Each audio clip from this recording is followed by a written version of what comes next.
যেটি সূরা বাকারাতে বলা হয়েছে, ওয়ালা তালবিসুল হক বিল বাতিলি ওয়া তাকমুতুল হককে ওয়া আনতুম তাআলামুন, অর্থাৎ তোমরা সত্যের সাথে মিথ্যার মিশ্রণ করিও না।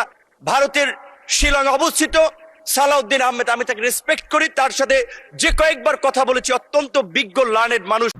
একজন লোক সারা দিন বকবক করে, কত কথা বলে, কত জাতের কত কথা জানে, মেল করে, মিটিং করে, দেন করে, দরবার করে, বহুত কিসিমের পণ্ডিতি বুঝে।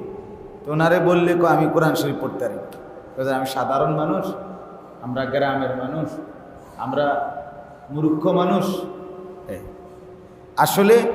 অথচ উনি সারাদিন কথা বলে, কত কিছু জানে। মূল কথা হলো বদনসিব, মন্দ কপাল।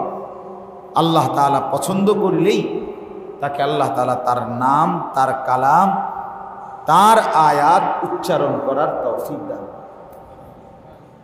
এটা অনেক বড় নিয়ামত। পৃথিবীর সব বাংলা বই আর অঙ্ক বই পড়া আর কোরআনুল কারীমের এক অক্ষর পড়া সমান না, বরং কোরআনুল কারীমের এক অক্ষরের মর্যাদা সবকিছুর ঊর্ধ্বে,